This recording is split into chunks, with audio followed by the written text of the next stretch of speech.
ሮቤል ወደ ቤት ሲመጣ በድንገት ሉሲ በር ላይ ተዘርራ ያገኛታል። ልክ እንደገባ ይደነግጥና አንገቷን ቼክ ሲያደርጋት ህይወት እንዳላት ሲያይ አፋፍሶ አንስቶ ሶፋ ላይ ያደርጋታል።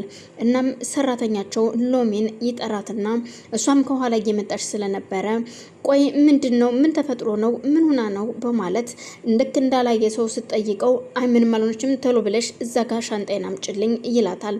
እሷም እየሮጠች ሻንጣውን ይዛለት ትመጣለች። ቆይ ምንድነው? ካልሆነ ለምን ወደ ሆስፒታል ይዘናት አንሄድም? ስትለው አይ ወደ ሆስፒታል መሄድ አይጠበቅብንም፣ እኔ ዶክተር እንደሆንኩኝ ነግሬሻለሁኝ እኮ ስለዚህ የጤና ባለሙያ ስለሆንኩኝ ምንም ችግር የለውም፣ አያሳስብም ይላታል። እሷም እሺ እንደዛ ከሆነ በማለት አሁን ወደ ውጭ ትወጪ ካስፈላጊ ከሆነ ጠራሻለሁ ይላታል። እሺ በማለት እሷም በሩን ዘግታ ወደ ውጭ ትወጣለች። ወደ ውጭ ወጣችው ስልክ ለመደወል ነበረ።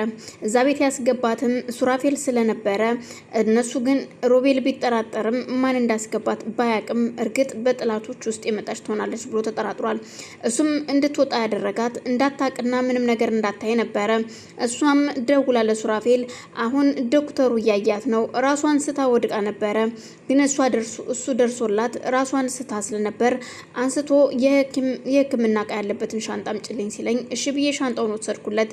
እናም ውጭ ብሎኛል። በእሺ እያንዳንዱ ያደረገችው የሚያደርጉትን ነገር እያየሽ እየሰማሽ እንድትነግሪኝ ይፈልጋለሁ ሲላት እሷም ምንም ችግር የለውም እያንዳንዱ ነገር ነግርሃለሁ በማለት ስልኩን ትዘጋለች። አሁን ሮቤል ሳይመጣብኝ ስልኩን ልዝጋው ብላ ስልኩን ከዘጋች በኋላ እሺ ትልና እሱ ደግሞ ወደ አጋጣሚ ወደ ሆነ ቦታ ሲሄድ ፀሐዩም ሲመታው ራሱን ያዞረውና መራመድ ያቅተዋል። ሱራፌል ጥግ ይዞ ቁጭ ብሎ ነበረ። ሉላ ደግሞ መርማሪ ፖሊሱን እያናገረችው ነበር። እሷ የምታናግረው የእህትህ ልጅ ምንድነው የሆነችው? ምንድነው አደጋ የደረሰባት?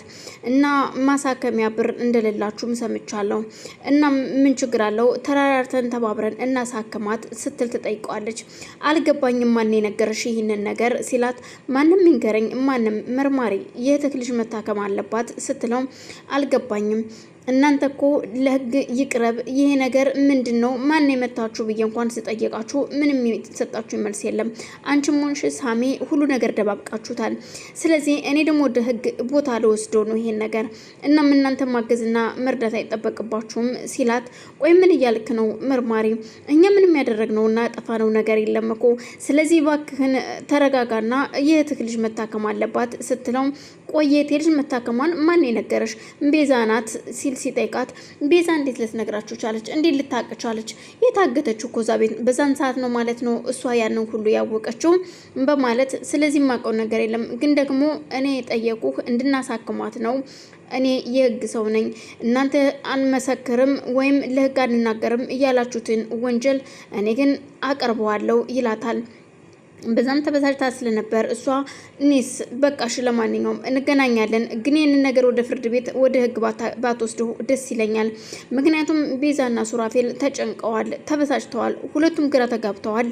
እናም ቤተሰቦችን አሁን ላይ ታምሷል። እባክህን መርማሪ ስትለው ለማንኛውም አስቡበት። ሳሚም እንደማይመሰክር ተናግሯል። ምክንያቱም መሰክራለሁ ካለ የራሱ ወንጀል ስላለበት ነው መሰለኝ። ስለዚህ ሁሉንም ነገር ወደ ህግ እንደምወስደው እኔ እርግጠኛ ነኝ ይላታል። ለማንኛውም ሻውን እኔና እዚህ አውርደኝ እና አስበህበት እንነጋገራለን ብላው ትታው ትሄዳለች። እሷን ብቻዋን እያወራች ነበር ስትሄድ የነበረው። እኔ ቆይ ምንኛ ነው እንደዚህ አይነት ደረቅ ሰው ጋር ቆይ የህግ ሰው እኔ ህግና ህግ ብቻ ነው የሚዳኘኝ የሚል ሰው ጋር እንደዚህ የምሟገተው እኔ ራሴ ማነኝ በማለት ራሷን ብቻዋን እያወራች ትሄዳለች። ስትሄድ በአጋጣሚ መንገድ ታጥፋ ስታየው ሱራፌል የሆነ ጥግ ላይ ቁጭ ብሎ ታየዋለች። እናም ወደሱ ሂዳ ቆይ ሱራፌል ምን ሆነ ነው? ማነሽ አንቺ ደግሞ አላወኩሽም ማነሽ በማለት ደጋግሞ ሲጠይቃት እንዴ እኔ እኮ ሉላ ነኝ ምን ሆነ ነው? አይ ትንሽ ራሴን አሞኝ ነው ሲላት እሺ ለምን ወጣህ እያመመህ በማለት ነበር የጠየቀችው።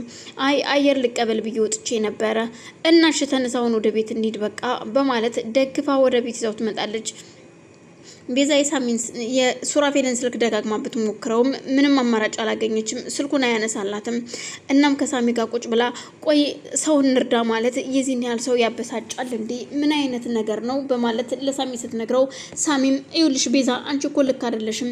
እንዴት ነው አንቺ ቆይ ህይወታችን ካበላሹት ሰዎችን እነዚህን ሰዎች እንዴት ነው አንቺን ሱራፌልን እኔን የኔንም ህይወት አብረው ያበላሹትን ሰዎች እንርዳና ግዝ የምትይው? ቆይ አንቺ ግን ምን አይነት አይምሮ ነው ያለሽ አንቺ ራስሽ?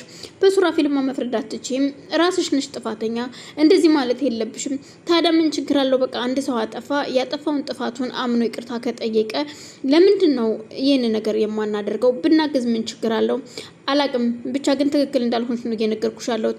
እሺ አሁን ስልክ እያነሳልኝ አይደለም፣ ምን ማድረግ አለብኝ ስትለው እስኪ እኔ ልሞክርለት፣ ግን ደግሞ ስልክ የመኝታ ቤት ነው ሲላት እኔ ላምጣልህ ብላ ብድግ ብላ ስልኩን ልታመጣልህ ስትሄድ በሩ ይከፈታል። ለማንኛውም ቤዛ አርፈሽ ቁጭ በይ፣ ቆይ የሚፈለገው ሰው ሊደወልለት የተፈለገው ሰው እንደሆነ ቤታችን ድረስ መጥቷል በማለት ሉላ ደግፋ ነበር ያመጣችው። በር ላይ እንደቆመ ምን ሆነህ ነው? ቆይ ምንድነው? ከየት ነው ያገኘሽው? ስትላት አረ የሆነ ጥግ ላይ ቁጭ ብሎ ነው ያገኘሁትኝ። አንቺ ቆይ እንዴት ነው እንደዚህ አሞት ብቻውን የለቀቅሽው? ስትላት ጥጋብ ነዋ። ታዲያ ጠግቦ እኮ ነው የሄደው በማለት አያመመው ይመስለኛል፣ ግን አልገባኝም ነገሩ እንዴት ነው አላቅም። ሰውን እንርዳ ማለት የዚህን ያክል ከቤት ያስወጣል እንዴ?